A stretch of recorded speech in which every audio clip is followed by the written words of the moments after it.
Okay, Brad Rushton is a retired DFO person, and he's taken on the task of photo point monitoring, which is really important for us to be doing because, as we know, there have been many changes happening in the watershed, and we want to try and find the key points and photograph them over time. And Brad is going to help us with that. So I'm really hoping we'll get some volunteers because, again, it's an opportunity to get out into the watershed and you know, just the beauty in being outside like that is you can't buy that kind of experience. So I encourage you to think about this. And we got a new camera with a GPS thing. So come on, Brad Rushton. Okay, so as Faye said, it's photo point monitoring. It's a way to monitor how a watershed changes over time through photos, and it's fairly simple. It can get complex if you want it to be, but you can make it fairly simple. It's basically having a number of places that are marked along the watershed that you can find each time and take a picture. Each time you take a picture, you can then compare it to the other pictures and notice whether there's any change. For instance, the Englishman River has a clay bank area, so you by taking pictures over time, you can see whether the clay bank's getting bigger, smaller, whether there's, you know, that's caving in. If there are gravel bars, for instance, whether they're revegetating, you can see the progress over time, whether they're getting worse or they're actually healing by getting more vegetation. So that's sort of the concept. So it's simple. So it's easy to train people how to do it. There's more complex systems coming out that I've heard about, but we just want to keep it simple because we want people to be able to learn how to do it and to be interested and enjoy it. So it's relatively inexpensive. You basically need a camera and a GPS, and I think Faye said that she just got a camera with a GPS, so maybe we only need one thing. So you can monitor vegetation changes, the stream change.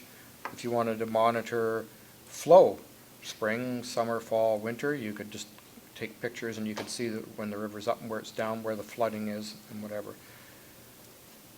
So what I did with Faye is, and we went out and Faye gave me a list of the kind of areas on the Englishman River that she wanted to kind of keep an eye on and see whether it was improving over time, the river, because there's the Englishman River status report, so somebody's out there sort of monitoring things, and we want to be able to show that all the volunteer work and the restoration work is really, really working.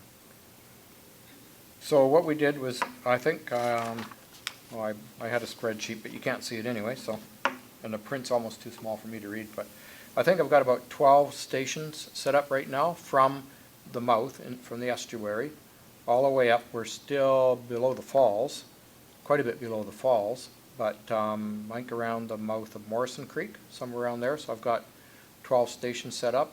I'd like to mark them permanently. They're still just marked with flagging tape, and taken a series of photos.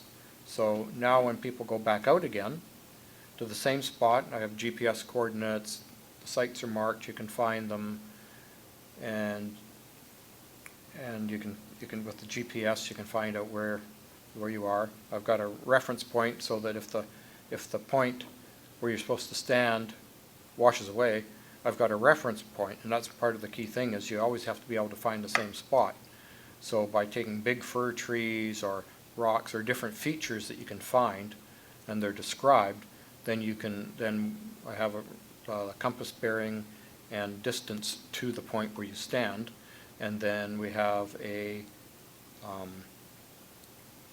compass direction, so you can stand at the point, look at your compass, so that's another item you need, and aim it at the right direction, take a picture.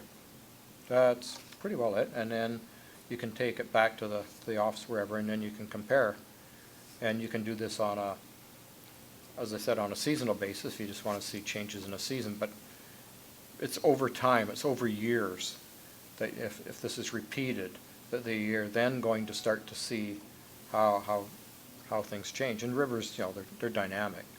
You get a big flood event like we had this fall already, and some of those places that I've taken pictures of, if we went and took a picture again now at each of those spots, it'd probably look different. Maybe not too much different, it's hard to say. Some areas are more, you know, eroding more quickly than others and whatever. So one of the first things, of course, you need to do is what are you trying to monitor? And I think I've kind of covered that. We're just trying to monitor watershed health. Other people would use this program to might want to monitor other things, but okay. Then you have to record your data, so we need a systematic way to record the data so that people can follow the same format. So basically a field book would be set up, so whoever's taking the photos would use the same book. You'd have a format, and you just have to fill in the blanks. It would tell you basically how to do it. It's not too, you know, you record things like the date and the time, who's taking the pictures, and the type of camera. It's all sort of laid out. Fill in the blanks, and then you would also note what you've seen in the area, like a new log jam or a log jam that was there is gone now. So even though you're taking a photo, it's good to write a little bit of a description of what you're seeing as well. It helps maybe explain what the photo is, because you can look at a photo, but if you don't know what you're supposed to be looking for, you might not really see what the point is. Some of the examples of what we're trying to record is, well, we've got a picture of the estuary, and I know there's been a lot of talk about the estuary and Canada geese and some of the damage they've done to eating vegetation. So this is a good way you can keep track of. I've got a couple of photo stations there, so we can keep track of changes over time with that. There's a section called the clay bank, which clay banks tend to erode over time. The river tends to hit them hard, carve in, and then pieces will shelve off into the river or whatever. So we're keeping an eye on that. The new water intake location for the city of Parksville, just upstream of the freeway. That's a site we've already we set up a photo monitoring station there, and we've taken a picture of what it looks like today.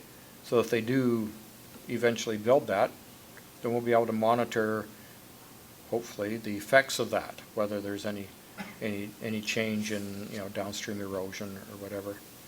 That's another one. We've taken, I've set up a couple stations. There's some trails along the river that sort of in a floodplain area, and human impact can affect even the size of the Englishman River.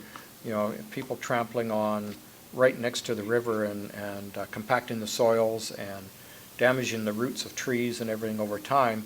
You can start to, you know, cause damage to the riparian vegetation. So I've got some sites set up there so we can monitor whether the impact is really huge, and we should be maybe asking the RDN to move the trail system back and away from that floodplain area, but still have access, you know, for viewing and whatever people like to do walking along there. There's a gravel bar up river that is, you can see now that the river's carving away from it, and you can see the vegetation starting to infill that gravel bar over time, which is a natural process. As rivers move, they tend to cut on one side of the river and deposit on the other side, and then those gravel bars over time do fill in with vegetation. So hopefully that site will be able to monitor how quickly that's growing, and if, for instance, we wanted to try a project to enhance that by replanting cottonwoods and willows and everything, there's ways to do that. Now we've got a station set that can monitor that project if that was to happen, if it was thought that would be a good thing to do to speed up that process. Photo points are permanent, so that you can find them again, go to the same spot. I think I mentioned that earlier. I covered the fact that you should find a large tree, rock, or some other feature that's not likely to move in a flood so that you can get there again. There's no use making a photo station point and attach it to a tree that's having its roots undermined, and it's going to wash down in the next flood. Pretty hard to find the spot again. So that doesn't help. So I've covered, I think, that basically you stand at the station, and you aim your camera in the direction provided, and you just take a picture.